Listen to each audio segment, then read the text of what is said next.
رياها مصابيحي كابتنكي سوحي سنابي أساسي بين السوق والرئيس ودقا مدينة كسو صوتا أساسي مالين تشريع لبعتكي أودي أي لحيدني ولي بأوغا أي سؤال لحيدني بلحيد أي دقا مكان كسوتا halkii lagu xakameeyay ku xakamaysan tahay hadii soo doortaana waa cid xalaalaheedu ka qodan yihiin meesha difaaca ay ku jireen Soomaalida waxa la yiri qofku ma socdo taas waxa soo socda marka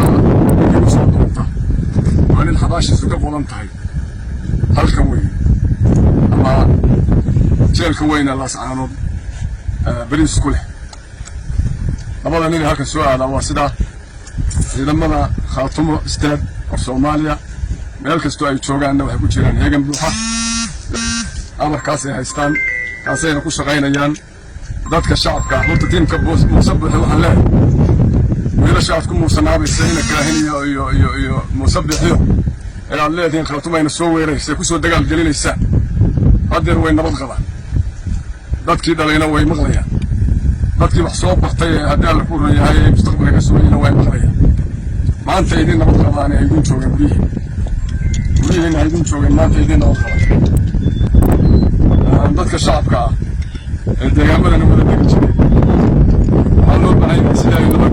loo jiray nabad ugu hadlaan inaan Muuse inuusan waalin wada habar jecel aan dariska nahay